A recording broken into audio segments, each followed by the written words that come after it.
이번 시간부터는 요약집을 해 나가도록 하겠습니다.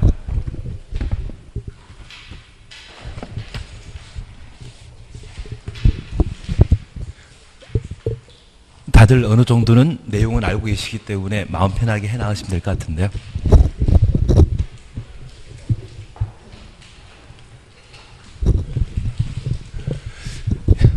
이번 시간에는 4페이지의 국토의 계획 및 이용에 관한 법률부터 함께 해 나가십니다. 그리고 그동안 안 하셨던 공법을 이번 달부터는 꼭 해주셔야 됩니다. 사실 4월달까지 1차 위주로 공부하시는 게 기본이고요. 예.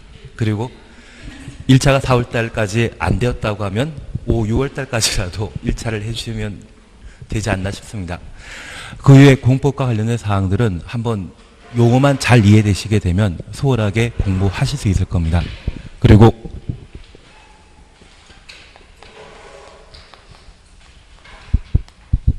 우리가 계속 공부하시다 보니 충분히 공부 방법에 대해서는 숙지하실 수 있을 텐데, 공부하시면서 제일 먼저 해결하셔야 되는 게 법률 용어에 관한 사안들을 파악하시는 게 필요하십니다. 그래서 저 용어와 관련되어서는 수업 시간 중에 충분히 들을 수 있겠지만, 만약 듣고도 잘 안 되신다고 하면 인터넷 네이버 같은 데 찾아보시게 되면 법률 용어에 대한 구체적 설명이 나와 있습니다. 그걸 확인해 나가시는 게 필요하시고, 아주 생소하다 싶으시다면 그 법률 용어를 봤던 교과서나 요약집에 그 관련된 내용들을 그대로 옮겨 적는 방법이 첫 번째 있습니다. 그리고 그런 내용을 정리했는데 불구하고 내가 해결하지 못한다고 하면 각 과목 선생님들께 한번 물어보시는 게 필요하십니다. 그리고 지금 요약집 해 나가고 있는데 아마 다음 주부터 또 한 장씩 문제라는 것을 보시게 될 겁니다. 우리 공부하실 때 오답 노트 잘 만들게 된다고 하면 예전 학교 다닐 때 성적 좋았던 친구들 많지 않습니까? 그런 친구와 똑같은 상황이 된다고 생각해 주시면 됩니다. 다만 이 오답 노트 만들 때 처음 해 나가실 때는 시험을 보시게 되면 시험지에 내가 틀린 문제와 맞는 문제가 있습니다. 맞는 문제에 대해서는 전혀 신경 쓸 필요 없으신데, 틀린 문제와 관련되어서는 나중에 또 반복해서 틀리시거든요. 찍어서 맞는 문제는 찍어서라도 어떻게든 맞추십니다. 그래서 맞춘 문제에 대해서는 신경 쓰지 마시고 틀린 문제에 대해서만 오답 노트 만들어 오시는데, 그 오답 노트 만드는 방법에 있어서는 시험지에 틀리게 만든 지문이나 단어가 있을 겁니다. 또는 and라고 하는 개념을 사용해야 되는데 불구하고 또는이란 말로 대신해서 틀리게 만든 지문이 있다고 하면 원래 교과서나 또는 요약집에서 정상적인 내용들을 그 부분 밑에 부과해 주시는 게 필요합니다. 그걸 먼저 해 놓으시고, 이런 시험지가 한 4회에서 5회 이상 넘어가시게 되면 그때는 진짜 노트를 만들어 놓으시는데, 노트 만들기 전에 몇 회 또는 몇 월 며칠 날 봤던 시험 문제 몇 번을 틀렸다고 해서 틀린 문제에 대한 목차와 관련되어 기본서이건 요약집이건 그 목차에 표기를 해주시는 게 필요합니다. 만약 이런 표시가 3번 이상 반복되었다고 하면 시험에 자주 반복되는 문제이고, 그걸 내가 계속 틀렸다고 하면 그 부분은 내가 약한 파트가 되거든요. 그러한 부분들을 표시해 놓으시게 된다면 나중에 훑어보시더라도 그 부분에 대해서는 조금 집중하실 수 있을 겁니다. 그렇게만 해놓으시면 이제 문제 없지 않을까 싶습니다. 이제 시간만 약간 할애하시게 되면 충분히 좋은 점수가 나올 수 있을 겁니다. 이번 시간 우리 국토계획법을 함께 봐나가십니다. 우선 용어 정의라는 말 찾으셨죠? 4페이지 보시면 됩니다. 1번 보시면 광역도시계획이란 광역계획권의 장기 발전 방향을 지시하는 계획을 말한다. 광역계획권 추쳐 놓으시고 장기 발전 방향 줄쳐 놓습니다. 여기 장기 발전 방향이란 말은 미래 발전상을 말하는 것으로서 비전을 말합니다.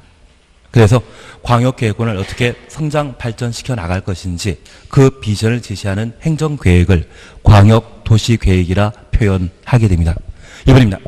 도시군계획이란 특별시, 광역시, 특시, 특도, 시, 군, 특별시부터 군까지 가로 해놓습니다. 관할 구역에 대해 수립하는 공간 구조와 발전 방향 주셔놓으시는데, 주시지 마십시오. 발전 방향에 대한 계획으로 도시군 기본계획과 도시군 관리계획으로 구분한다. 도시군 기본계획과 도시군 관리계획을 가로 해놓습니다. 첫 번째 우리가 함께 보실 것이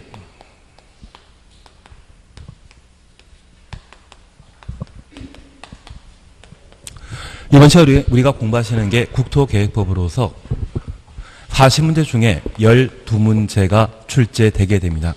어떻게든 10문제까지는 해결해 주셔야만 공법과 관련되어 좋은 점수가 나올 수 있습니다. 그중에 국토계획법에서는 국토계획과 관련된 사안들을 각각 다루게 되는데,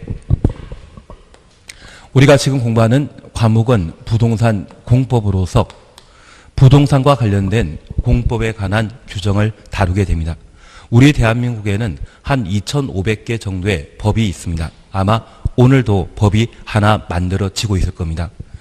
그러한 다양한 법령 중에 부동산과 관련된 공법 규정이 한 200여 개가 있고, 그중에 한 개 법률을 우리가 함께 공부하게 되는데 그걸 국토계획법이라 표현하게 됩니다. 여기 공법은 사회 공익을 달성할 목적으로 국가가 일반 국민을 규제하는 법률 체계로 구성되게 됩니다. 우리가 공부하셨던 민법의 경우는 사인과 사인 사이의 수평 관계를 다루는 반면, 공법은 국가 국민 사이의 수직 관계를 다루는 법률에 해당하게 됩니다. 여기 국가에 있어서는 법을 만들게 되는 입법부와 재판하게 되는 사법부, 그리고 행정부라고 하는 곳이 있고, 저 행정부를 구성하는 자는 다양한 인허가권을 행사하고 있습니다.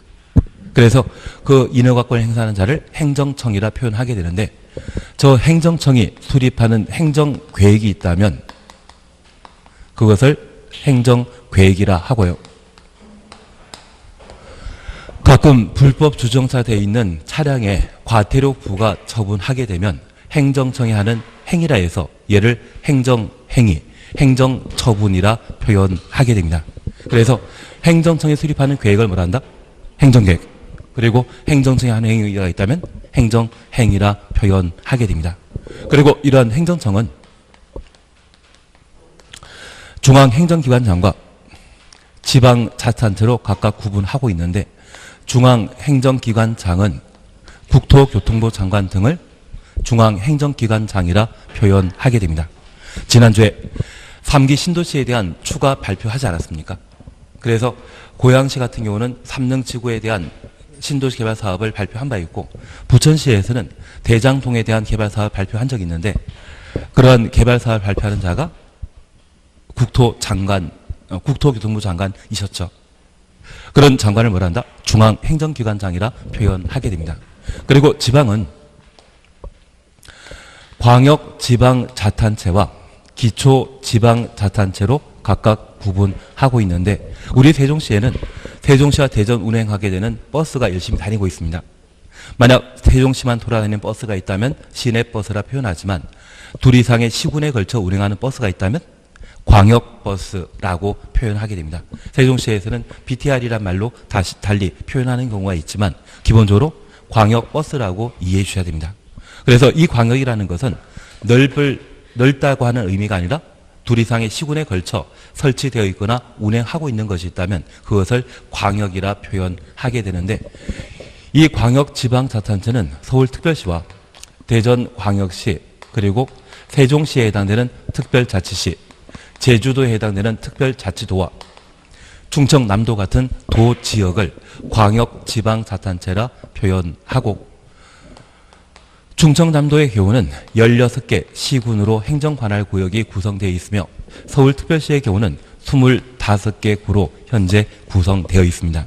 그래서 이 광역이라는 것은 둘 이상의 시, 군, 구가 모여있는 지방자치단체를 광역지방자치단체라 표현하게 되는데, 세종시에 대해서는 아주 유별나기 때문에 특별자치시란 말을 사용하고 있습니다. 광역지방자치단체에 불구하고 세종시와 제주도에는 기초지방자치단체가 없기 때문에 아주 유별난 도시인 특별자치시라 표현하게 되는데, 이거 가지고 우리 시험에 출제되는 법은 없기 때문에 특별시, 광역시, 도를 광역지방자치단체라 하고, 이를 구성하는 기초지방자치단체, 시군구로 구성되어 있는 것으로 파악해 놓습니다. 그런데 우리가 잠깐 이해하실 것이 있습니다. 우리가 지금 공부하는 국토계획법은 집행에 관한 법률로서 그 집행 단위를 도시, 군 단위로 현재 정해 놓고 있습니다. 그래서 우리가 방금 보신 행정계획으로 광역도시계획이라는 것을 함께 보셨고, 두 번째 함께 보신 게 도시, 군 계획입니다. 광역도시계획은 광역계획권에 수립하는 행정계획을 광역도시계획이라 하고, 도시군 계획은 도시군을 대상으로 수립하게 됩니다. 그러면 잠깐 우리가 이해하실 것이 있습니다. 만약 대전광역시가 존재한다면 그 대전광역시에는 대전 서구나 중구라고 하는 곳이 있습니다. 대전 서구, 중구가 도시이겠습니까? 대전광역시가 도시이겠습니까? 대전광역시가 도시입니다. 서울특별시가 도시이시 강남구라고 하는 구가 도시가 될 수 없습니다. 그래서 기본적으로 국토계획법에서는 구가 존재하지 않습니다. 그래서 국토계획법에서는 구청장이 다양한 인허가권을 행사한다 표현하게 되면 그 자체가 잘못된 것으로 기억해 주셔야 됩니다. 그리고 충청남도가 도시이겠습니까? 충청남도를 구성하는 시군이 도시군이겠습니까? 시군이 도시군에 해당하게 됩니다. 그래서 기본적으로 도시군 계획은 특별시와 광역시, 특시, 특도, 시군을 대상으로 수립하는 행정계획을 도시군 계획이라 표현하고, 이 도시군 계획의 수립 대상에는 군은 존재하는 거 아닙니다.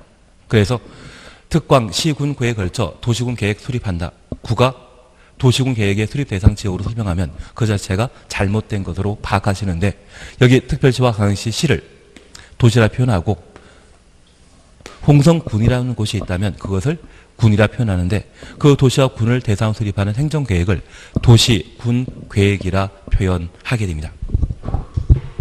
이러한 도시군 계획에는 도시군 기본계획과 도시군 관리계획으로 각각 구분하고 있는데, 이러한 도시군 계획에는 광역도시계획은 포함되는 것 아닙니다. 도시란 말을 사용하고 있지만 광역도시계획은 도시군 계획과는 별개의 제도라는 것을 파악해 주십니다. 사실 우리 세종시가 혼자 독자적 성장 발전할 수 있다고 하면 이 광역도시계획은 필요 없지만, 세종시의 독자적인 성장이 곤란하다고 하면 대전이나 청주시의 도움을 필요로 할 수 있거든요. 그래서 그 대전, 세종, 청주에 걸친 광역버스를 운행하거나 도로를 설치하거나 지하철을 연결하게 된다고 하면 그러한 지하철을 광역시설이라 하고, 그 광역시설인 지하철을 어디에 설치하는 게 가장 합리적인지 강구하기 위해 수립하는 행정계획을 광역도시계획이라 표현하게 됩니다. 기본적으로 광역도시계획은 도시군 계획에 포함되는 것 아니다. 그 정도만 파악해 놓습니다.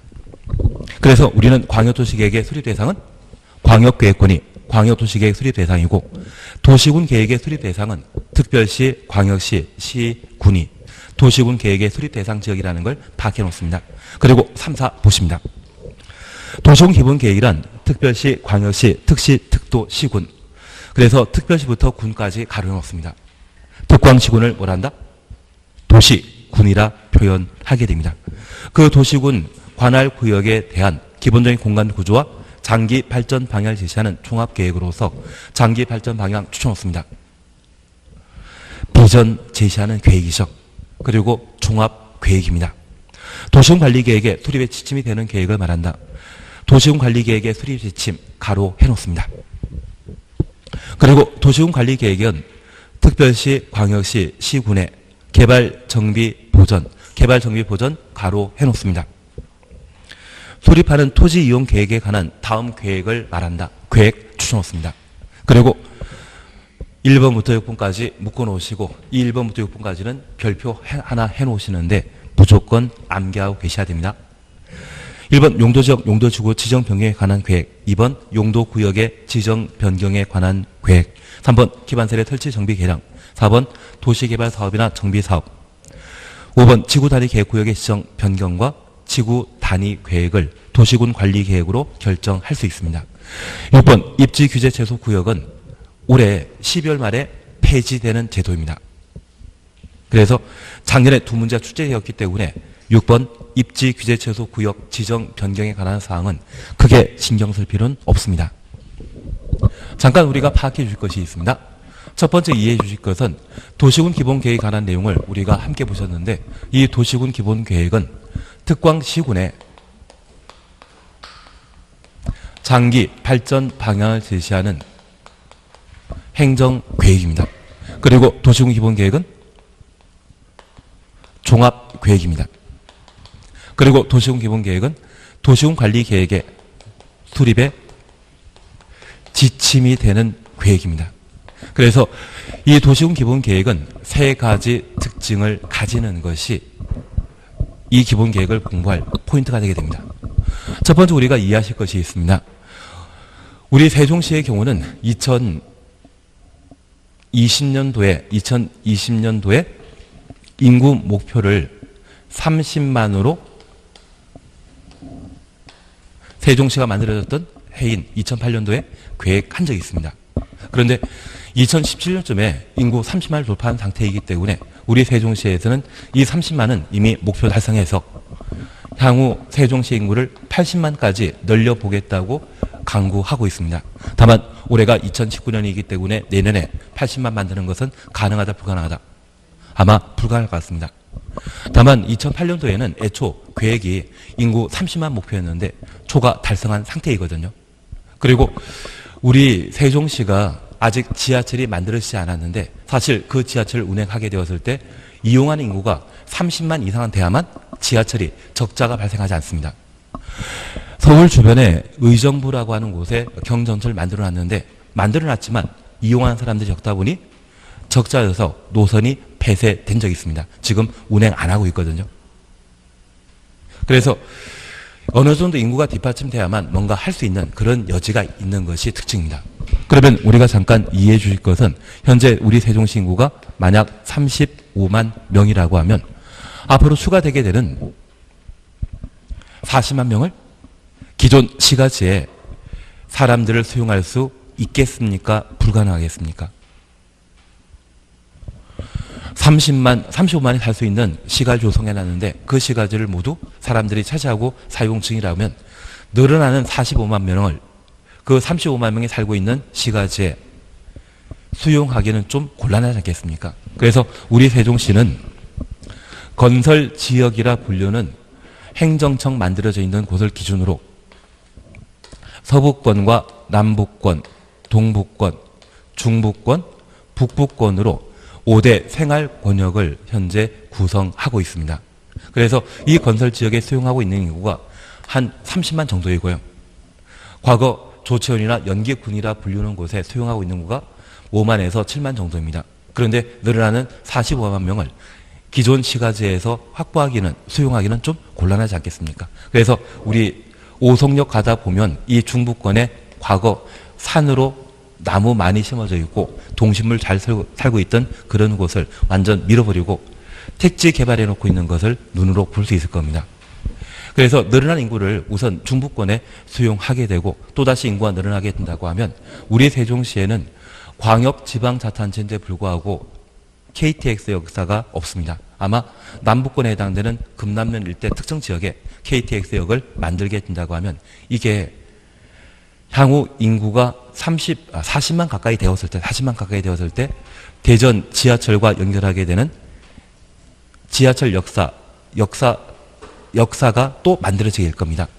그래서 향후 우리 세종시가 성장 발전하게 되었을 때 어디에 늘어난 인구를 수용해 나갈 것인지 그리고 시민들에게 어떤 생활에 필요한 필수시설을 만들어줄 것인지 하나하나 강구하는 행정계획을 도시군 기본계획이라 하고 이러한 도시군 기본계획은 다양한 내용을 반영해야 되죠. 그래서 특정 분야에 대해서만 계획하는 것이 아니라 다양한 내용을 강구하는 그런 행정계획이기 때문에 뭐라 표현한다? 종합계획이라 표현합니다. 그래서 장기 발전 방향은 세종시를 미래 어떤 도시로 개발해 나갈 것인지 비전을 제시해주는, 목표를 제시하는 것을 장기 발전 방향이라 표현하고, 저러한 목적 달성하기 위해서는 어떤 준비를 해야 되는지 그러한 것들을 강구하는 차원에서 종합계획이라 표현하게 됩니다. 그리고 이 기본계획은 도시군관리계획의 수립에 지침이 되는 계획으로 도시군관리계획의 상위 계획이 되는 것으로 박해놓습니다. 그런데 우리가 잠깐 이해하실 것은 광역도시계획과 도시군 기본계획에서 장기 발전 방향을 각각 제시하면 비전만 제시하고 실천을 안 한다고 하면 아무 소용없죠. 그래서 도시군관리계획은 새로운 세종시를 만들기 위해 개발, 정비, 보전,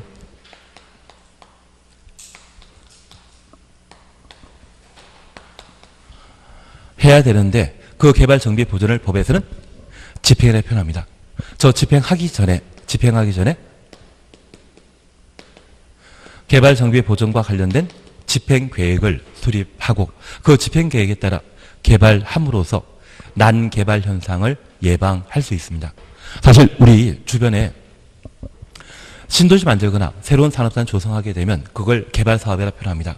그런데 그런 신도시 만들고 새로운 산업단지 만들게 되었을 때 우리 세종시에 공급되는 전기 수도량이 딱 35만 명 사용할 수 있도록 공급하고 있는데 이곳에 10만 명, 20만 명이 사용할 수 있는 새로운 시가지를 만들게 된다고 하면 전기, 수도 공급량은 더 이상 추가되지 않는데 그런 10만, 20만이 새로운 개발 사업을 통해 살 수 있는 그런 거주 공간을 조성하게 되면 기존의 세종 시민들은 엄청 힘들지 않겠습니까?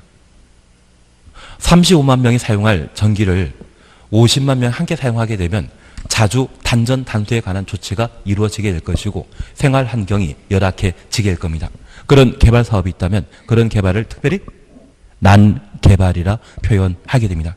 그런 난개발 현상을 방지하기 위해 충분한 기반세례 공급이 가능한지, 전기 수도 공급이 가능한지 계획하고 개발할 필요가 있기 때문에 그때 수립하는 행정계획을 집행계획인 도시군관리계획이라 표현하게 됩니다. 그래서 우리가 구분하실 것은 광역도시계획과 도시군기본계획은 방향 잡아주는 계획이고 그 방향이 제대로 잘 갖춰졌다고 하면 그에 따라 다양한 주변 여건들이 형성되었을 때 집행해야 되는데 집행 직전에 수립하는 행정계획을 뭐라 한다? 도시군관리계획이라 표현합니다. 우리 세종시에 대전과 오송역까지 연결하는 지하철 만들어진다는 것은 몇 년 전부터 들어보셨죠? 나는 들어본 적 없다? 들어본 적 있으십니다? 그거 들어본 적 있다고 하면 걔는 도시군 기본계획에 반영되어 있겠습니까? 광역도시계획에 반영되어 있겠습니까? 광역도시계획에 반영되어 있는 것이고 이제 우리 세종시 인구가 35만에서 40만, 아마 40만 딱 넘어가게 되면 그때 지하철 개발과 관련된 공사를 시작하게 될 겁니다. 그 공사 직전에 수립한 행정계획이 있다면 그 계획은 집행계획인 도시군관리계획이 되게 됩니다. 그래서 이 광역도시계획에서 지하철 만들어진다 그런 이야기만 나온다고 하면 그것 때는 언제 만들어질지 모릅니다. 대신 도시군관리계획으로 결정되었다고 하면 그것은 바로 착공합니다. 그래서 이 광역도시계획과 도시군기본계획은 장기 발전 방향을 제시하는 행정계획으로 일반 국민에 대한 직접 구속력이 없는 반면 집행계획인 도시군관리계획으로 결정하게 되면 저 집행계획은 개발, 정비, 보전하기 위한 계획이죠. 이게 결정되었다고 하면 바로 만들어지는 것이 도시군관리계획의 특성으로서 이 집행계획인 도시군관리계획은 앞서 두 개 행정계획과 달리 일반 국민에 대한 구속력이 존재하는 계획이 되게 됩니다. 그러면 이런 도시군관리계획으로 결정한 6가지가 바로 개발, 정비, 보전하는 집행이거든요. 그 6가지 사항으로 우리 1번, 2번 다시 한번 보십니다. 용도지역, 용도지구 지정 변경에 관한 계획과 2번 용도구역의 지정 변경. 그래서 용도지역, 지구, 구역을 도시군관리계획으로 결정할 수 있다는 것 확인해 주십니다. 그리고 기반설의 설치 정비 계량과 도시개발 사업, 정비 사업에 관한 계획을 도시군 관리 계획으로 결정할 수 있습니다. 그리고 5번 지구 단위 계획구역 지정과 지구 단위 계획 수립. 이 지구 단위 계획구역은 아파트 만드는 것을 의미하는데 작년 10월 달에 국토교통부에서 발표한 남양주시라는 곳에 왕숙 지구에서는 6만 6천 세대 아파트를 새로 개발한다고 합니다. 대충 세대당 3명 정도 거주하게 되면 이 왕숙 지구의 개발 사업으로 20만 명이 새로 거주할 수 있는 시가지가 조성되거든요. 아마 그 규모라고 하면 여기 건설 지역만큼 넓을 수밖에 없을 겁니다. 그러면 저 왕숙 지구의 끝에 지구가 바로 지구 단위 계획구역, 지구 단위 계획을 의미하는 것으로 저 지구 단위 계획은 무엇을 하는 게 주된 핵심이겠습니까? 아파트 만드는 것이 지구 단위 계획과 관련되어서는 주된 핵심이 됩니다. 그 아파트 만들기 위한 지구 단위 계획구역 지정 변경과 지구 단위 계획을 도시군 관리 계획으로 결정할 수 있습니다. 여기에 대해서는 작년에 2문제 출제하고 올해 폐지될 대조이기 때문에 더 이상 보실 필요 없지만 현재 도시군 관리 계획으로 결정할 수 있는 것은 총 몇 개? 6가지라는 것을 하나 확인해 놓습니다. 그래서 우리는 광역도시계획과 기본계획 관리계획을 각각 구분하셨는데 광역도시계획과 도시군 기본계획은 구속력 있다 없다? 없습니다. 도시군 관리계획은 개발, 정비, 보전을 위한 계획으로 집행계획이라는 것 기억하시고 도시군 관리계획만 일반 국민에 대한 구속력이 발생하는 것이 특징이 되게 됩니다. 그리고 5번입니다. 지구단위 계획이란 도시군 계획 수립 대상 지역 일부, 도시군 계획부터 일부까지 가로 해놓습니다. 그리고 일부 줄쳐져 있는데 다시 한번 줄쳐놓습니다. 우리가 함께 보셨던 도시군 계획은 특광시군이 도시군 계획의 수립 대상 지역이죠. 그래서 지구 단위 계획은 저 도시군 계획 수립 대상 지역, 도시군 계획 수립 대상 지역은 다른 말로 표현하게 되면 특별시, 광역시, 시군입니다. 저 관할 구역 전부입니까? 일부입니까? 일부를 대상으로 수립하는 행정계획을 지구 단위 계획이라 표현하게 됩니다. 제가 앞서 이 말씀 하나 드렸습니다. 지난주에 고양시라 불리는 도시에 삼능지구를 국토교통부 장관이 지정 발표했는데 이 삼능지구는 다른 신도시와 달리 이번에 지하철 새로 만들어진다죠. 뉴스를 볼 일이 없기 때문에 그리고 나는 세종시에 살고 있기 때문에 경기도 일은 전혀 관심 없습니다.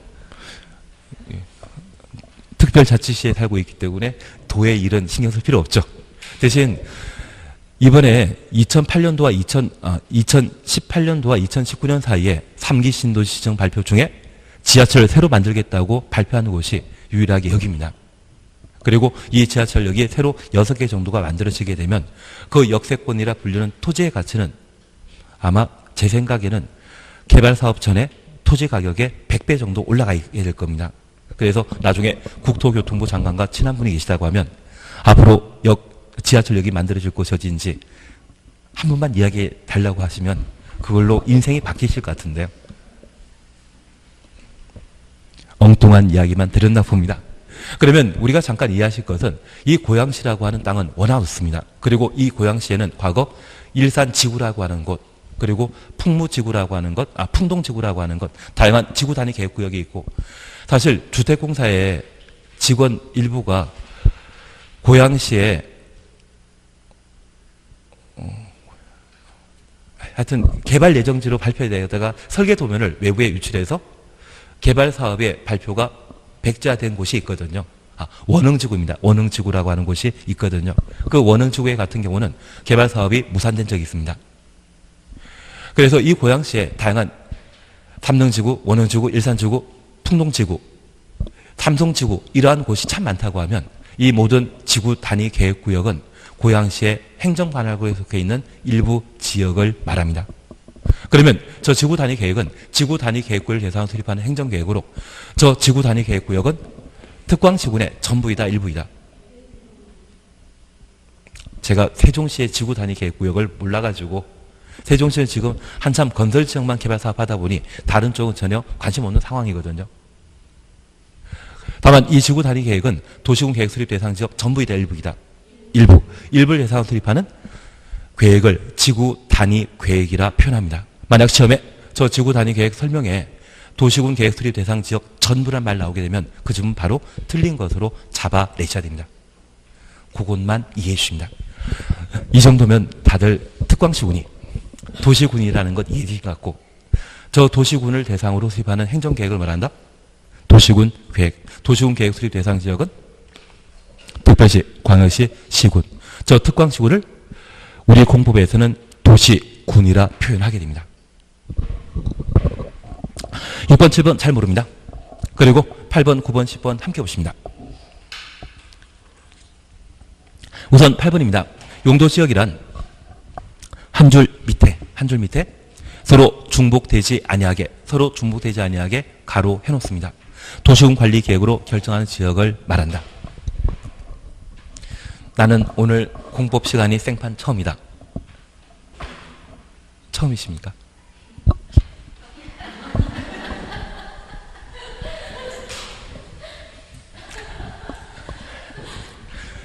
예, 제대로 진도를 나가도록 하겠습니다.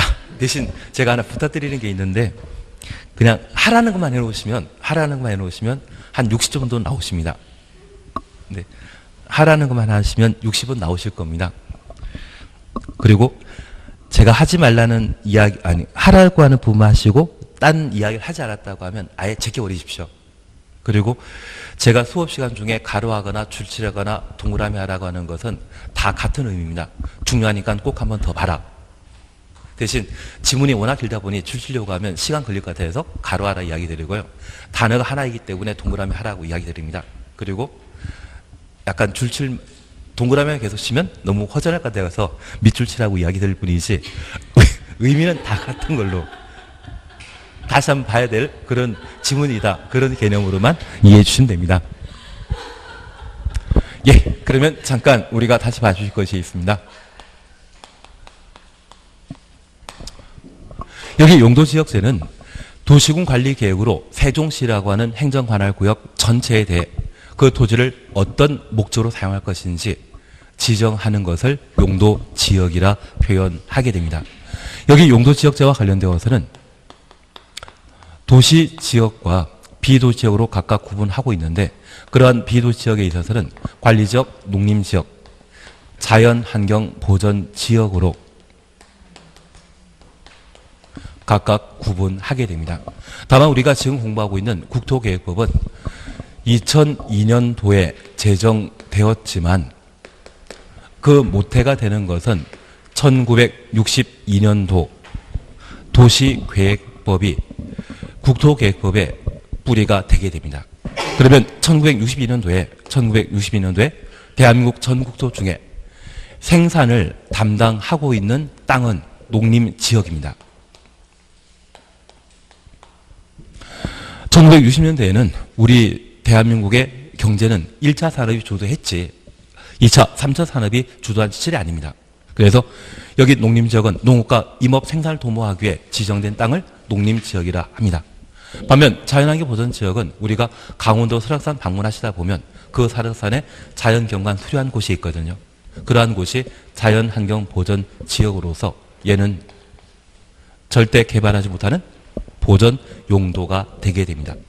가끔 대한민국의 명승지라에서 자연경관이 아주 수려한 곳이 있습니다. 그러한 곳에 만약 도로가 쉽게 뚫리게 되면 그 자연경관은 계속 유지하겠습니까? 훼손되겠습니까? 훼손됩니다. 그래서 그 설악산 일대에는 도로 만드는 것도 쉽지 않을 것입니다. 그리고 우리가 열심히 공부하셔가지고 시험 끝나시고 놀러가면 기분 참 좋으신데, 만약 떨어져서 가시게 되면 10월 달에 단풍 구경을 하시게 되었을 때 그 단풍빛이 핏빛으로 보이실 겁니다. 눈에서 피눈물 난다고 하면 그게 상황이 좀 안 좋아지거든요. 그래서 나중에 단풍놀이 할 때 즐겁게 하시기 위해서는 지금 좀 공부해 나가시는 게 필요하지 않나 싶습니다. 그래서 저 자연환경보전지역은 개발용도이다, 비개발용도이다. 비개발 용도입니다. 그리고 도시지역은 많은 사람들이 거주해 사는 곳으로서 주택을 주로 만드는 곳을 주거지역, 상가를 주로 만드는 곳을 상업지역, 그리고 공장 주로 만드는 것을 공업지역으로 구분하고 도시민이 소풍 갈 수 있도록 녹지지역이라는 것을 따로 마련하게 됩니다. 그래서 현재 도시지역은 주상 공로로 나뉘어 있고 비도시지역은 관농자로 구분하게 됩니다. 그런데 가끔 이 도시지역 외곽에 면사무소 소재지가 존재하는 것으로서 몇몇 건물이 좀 있긴 있지만 사람들이 거의 살지 않는 그런 동네가 있습니다. 그러한 동네에 있다면 도시지역과 비슷한 곳이거든요. 그래서 도시지역과 비슷하게 관리할 필요가 있다 해서 이곳을 계획관리지역이라 표현하게 됩니다. 그리고 농업 생산이 높은 농경지가 존재한다면 농림지역 지정하지만 농업 생산량이 그리 많지 않는 한계 농지가 존재한다면 농림지역으로 지정하기 곤란하기 때문에 이러한 곳은 생산관리지역으로 지정하게 됩니다. 그리고 자연환경 보전지역처럼 설악산 같은 곳이 있다면 참 좋은데 뒷동산 정도라고 하면 심어져 있는 나무도 얼마 안 된다고 하면 자연환경 보전지역으로 지정하기 참 애매한 곳이 있거든요. 그 자연환경 보전지역에 준해 관리할 필요가 있다 해서 그 주변 지역을 보전관리지역으로 지정하게 됩니다. 그래서 현재 용도지역과 관련되어서는 도시지역은 많은 사람들이 거주하고 있는 장소입니다. 개성 뚜렷하고 농림지역은 생산을 도모하는 땅이죠. 자연환경 보전지역은 보전 용도입니다. 그 개성이 뚜렷하기 때문에 현재 용도지역은 동일한 장소를 농림지역인 동시에 자연환경 보전지역으로 중복하여 지정할 수 없습니다. 그리고 상업지역인 동시에 주거지역으로 중복하여 지정할 수 없습니다. 그래서 용도지역은 중복 지정할 수 없다라는 것을 꼭 한번 확인해 놓습니다. 취지는 이해하시겠습니까? 그리고 두 번째입니다. 용도지구란 용도지역의 제한을 강화하거나 완화에 적용함으로써 용도지역의 기능을 증진시키고 용도지역의 기능 증진, 얘를 가로해 놓습니다. 경관, 안전 등을 도모하기 위해 도시군 관리 계획으로 결정하는 지역을 용도지구라 표현하게 됩니다. 그런데 우리가 잠깐 이해하실 것이 있습니다. 여기 용도지역은 우리 세종시라고 하는 도시, 그 도시의 토지에 대한 1차적 토지 이용 규제입니다. 대한민국에는 세종시 같은 도시군이 전국에 200여 개가 있습니다. 정확히 말씀드리면 223개가 있습니다. 그러면 전국의 모든 도시에 대해 해당 도시에 수립하게 되는 도시군 관리 계획으로 용도지역을 지정 변경하게 되면 전국의 200여 개 모든 도시에서 용도지역 결정하면 전 국토가 빠짐없이 특정 용도지역으로 지정된 상태이죠. 중복 지정된다 안 된다? 안 되는 것이 특징입니다. 이게 공법이 처음 들으면 외계어 수준입니다. 분명 한글처럼 보이긴 보이는데 좀 난감한 것도 있으시거든요. 결국 2달 동안은 그냥 워밍업이라 생각하시고 그냥 올림픽 정신이 있지 않습니까? 그 올림픽 정신으로 빠짐없이 수업에 참석하는 게 제일 중요하십니다. 그리고 7, 8월 달에 문제 풀어나가면서 이 요약집을 토대로 해서 다시 한번 정리해 보시면 아마 그렇게 되면 공법 점수가 어느 정도 나오시게 될 겁니다. 다들 그러지 않으셨습니까? 지금에서야 좀 편하시지만 초창기는 다 똑같은 상황이니까 그렇게 이해해 주시면 됩니다. 그리고 두 번째 우리가 잠깐 이해하실 것은 바로 용도지구입니다. 현재 용도지구는 국토의 계획 및 이용에 관한 법률과 대통령령, 대통령을 법에서는 시행령이라 표현하고 있는데 국토의 계획 및 이용에 관한 법률에서는 9개 용도지구를 정해 놓고 시행령에서는 저 9개 용도지구 중에 5개 용도지구에 대한 세분된 종류를 정해 놓고 있습니다. 그래서 용도지구와 관련되어서는 국토계획법에서 취계특복, 경복고, 방방으로 용도지구를 현재 구분하고 있는데, 첫 번째는 술 먹고 취하면 가끔 개가 되는 특별 보좌관이 있습니다. 그래서 취계 특보입니다. 취락지구, 개발진흥지구, 특정용도제한지구, 보호지구, 그리고 경복고는 서울의 경복고등학교라는 학교에 있거든요. 경관지구, 복합용도지구, 고도지구, 그리고 방방은 이 출신들이 잘 나가신답니다. 그래서 빵빵하다 해서 방방이라 생각하시면 되는데, 방화지구와 방제지구를 현재 국토계획법에서는 정해 놓게 됩니다. 그냥 재미로 이해해 주시는데, 여기 고도지구와 관련되어서는 보통 비행장이 만들어져 있다면 비행장의 항공기 안전한 이착륙을 도모하기 위해 주변 건물의 높이를 제한할 목적으로 고도지구를 지정하게 됩니다. 그래서 서울 같은 경우는 김포공항이 존재하는데 그 김포공항이 주변 일대가 고도지구로 지정되었습니다. 다만 작년 10월 달쯤에 서울시에서는 이 김포공항 주변의 고도지구를 해제한다 했는데 그 해제 결과로서 부천에서 효과가 발생하더라고요.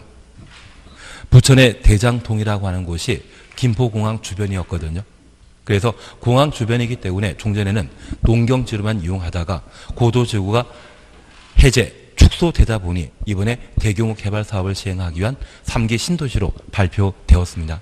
그래서 나중에 시간 나시게 되면 나는 비행기 소리에 예민하지 않다 그러시면 공항 주변에 고도지구가 해제된 곳에 투자하는 것도 한 방법이 아닌가 싶습니다. 그런데 우리가 이해하실 것이 있습니다. 대동체는 공항 있다 없다? 없습니다. 그러면 현재 용도지구와 관련된 9가지 제도에 있어서는 모든 도시에, 모든 시군에 이 9개 용도지구가 빠짐없이 지정되는 것이 아니라 해당 지역에 뭔가 있을 때는 지정할 수 있지만 그 시설이 없다고 하면 해당 용도지구의 지정은 있다 없다? 없습니다. 그래서 이 용도지구는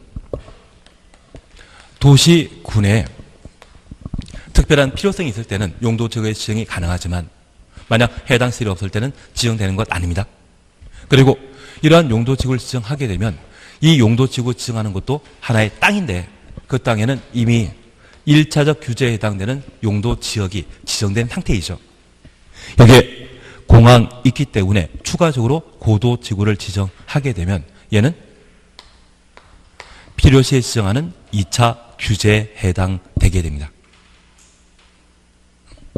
그리고 이제 우리가 하나 이해하실 것이 있습니다.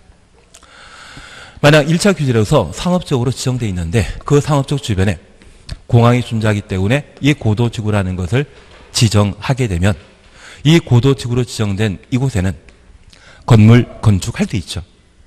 다만 건물의 높이는 제한받지 않겠습니까? 반면에 용도구역과 관련되어 잠깐 확인하십니다. 용도구역이란 토지의 이용 및 건설의 용도, 건폐율, 용적률, 높이 등에 대한 용도지역, 용도지구의 제한을 강화 또는 완화하여 따로 정함으로써 따로 정함 주었습니다. 시가지의 무질서한 확산 방지 등을 위하여 도시군 관리 계획으로 결정하는 지역을 말한다. 여기 용도구역의 가장 대표적인 것이 개발 제한 구역입니다. 그린벨트라는 곳 들어본 적 있으십니까? 금남면 일대가 현재 그린벨트이거든요. 만약 제가 땅이 있다면, 땅이 아니라 돈이 있다고 하면 땅을 사게 되었을 때 세종시에서는 금남면 일대 개발 제한구역 해제될 예정지를 찾아서 투자하는 게 제일 나을 것 같습니다. 그리고 그 금남면 일대에는 KTX 세종역과 그리고 대전의 지하철과 연결되는 연결 노선이 교차 통과하게 될 것이거든요. 그래서 이중 교차 지점이라고 하면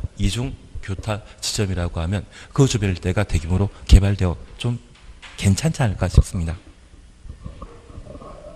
금남면에 땅 가지고 있으십니까? 그러면 팔지 마십시오. 그러면 만약 저 상업지역에 갑자기 개발 제한구역에 보이는 그린벨트가 새로 지정되게 되면 이곳에는 상가 건물 건축할 수 있다? 없다? 상가 건물 건축할 수 없습니다. 그러면 우리가 잠깐 이해하실 것은 1차적 규제에 해당되는 용도지역이 지정된 상태에서 2차적 규제에 해당되는 용도지구가 지정되게 되면 그래도 상가 건축할 수 있죠. 상가 건축할 수 있죠. 그래서 이 용도지구는 용도 지역의 기능을 증진시킬 수 있는 역할을 하는 반면 저 용도구역인 개발제한구역이 지정되게 되면 용도지역과 용도지구의 지정 목적은 존중된다, 싹 무시된다. 싹 무시되어 버립니다. 그래서 기능 증진이란 설명은 용도지구에서는 설명 가능하지만 용도구역의 설명에 기능 증진이라는 말은 들어가면 된다, 안 된다? 안 됩니다. 개발자연구역이나 시가조정구역, 도시자연공원구역, 수산자원보호구역, 구유의 지정 목적을 달성하기 위해 행위제한을 따로 정하는 것이 용도구역의 특징이지 용도지역, 용도지구의 기능을 증진시킨다. 그게 용도구역 설명으로 나오면 바로 틀립니다. 결국 기능 증진이라는 것은 어디에서만? 지구에서만. 등장한 설명으로 용도구역에는 성립될 표현이 못 됩니다. 그러면 우리가 잠깐 봐주실 것은 도시군 관리 계획으로 결정할 수 있는 1번, 2번은 용도지역, 용도지구 지정 변경에 관한 계획이었고 2번이 용도구역이었는데 용도구역을 따로 표기해 놓은 이유는 지역, 지구의 지정 목적을 싹 무시해버리기 때문에 같은 한 묶음으로 세 개를 설명하는 것이 아니라 1, 2번으로 분류해 놓은 겁니다. 취지는 이해하시겠습니까? 결국 지역, 지구, 구역과 관련된 우리가 봐주실 것은 용도 지역에 있어서는 중복 지정할 수 있다, 없다. 용도 지역은 중복 지정할 수 없다라는 것 보시는 게 필요합니다. 반면에 용도 지구와 용도 지구는 중복 지정 가능합니다. 지구 지구는 중복 지정할 수 있는데 지역은 중복 지정할 수 없다라는 것 확인해 주셔야 됩니다. 그리고 용도 지구에서는 용도 지역의 기능을 증진시킨다. 기능 증진이란 말이 용도 지구의 대표적인 설명 방법이라는 것 파악해 주시고 용도 구역에는 따로 정함이란 말을 확인하시는데 이 용도 구역에서 지역 지구의 기능을 증진시킨다. 이런 표현 쓰게 되면 바로 틀린 것으로 잡아내셔야 됩니다. 그리고 11번, 12번, 13번, 14번을 함께 보십니다. 다시 우리 4번 도시군 관리계획과 관련되어 3, 4가 기반설의 설치 정비 계량을 도시군 관리계획으로 결정할 수 있고 4번이 도시개발사업계획이나 정비사업에 관한 계획을 도시군 관리계획으로 결정할 수 있다. 이 말 보셨죠? 그거 토대로 해서 11번부터 함께 보십니다. 그리고 3분 뒤에 쉬었다 하실 겁니다. 우선 3번은 기반설의 설치 정비 계량을 도시군 관리 계획으로 결정할 수 있고 4번은 도시개발 사업에 관한 계획과 정비 사업에 관한 계획을 도시군 관리 계획으로 결정할 수 있는데 여기 3, 4를 구분한 이유는 다른 거 없습니다. 여기 도시개발 사업에 관한 계획을 도시군 관리 계획으로 결정하게 되면 도시개발법에서 도시개발 사업 절차를 따로 정해 놓고 있습니다. 여기 개발법은 우리가 국토계획법을 오늘부터 오후에 2시간 더 하는 거 아시죠? 오늘부터 오후에 2시간 더 하시는 거죠. 5월 5일 날 건너뛰어가지고 그러면 다음 주부터 다시 다음 주부터 다시겠습니까? 1시간씩만 더 9시 반에 오실 수 있으십니까? 9시 반도 힘드시죠?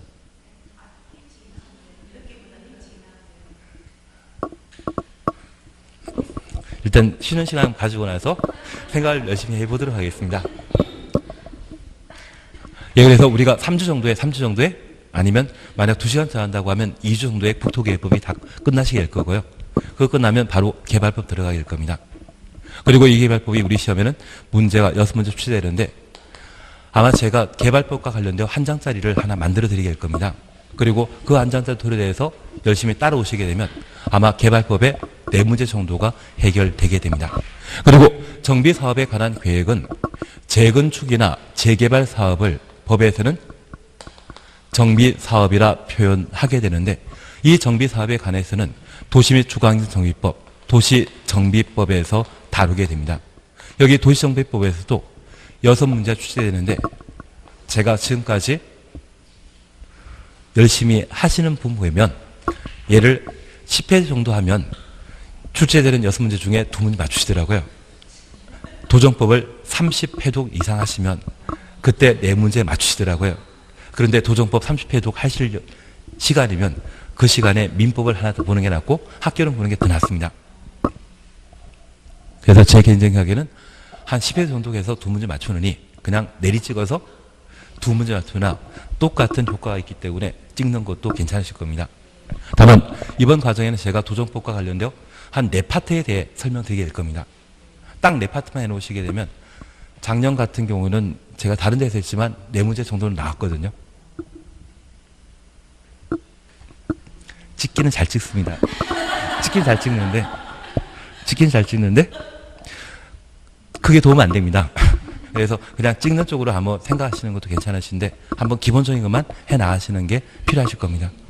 그러면 우리가 잠깐 이해하실 것은 저 3, 4를 따로 구분한 이유는 이 4번에 해당되는 사항은 국토계획법에서 사업 절차 다루는 것이 아니라 다른 법률에서 다룬다는 이야기입니다. 여기 3, 기반설의 설치 정비 개량에 대해서만 국토계획법에서 다루기 때문에 3, 4를 현재 구분하고 있다. 그렇게만 박혀놓습니다. 그리고 쉴 때가 되신 것 같은데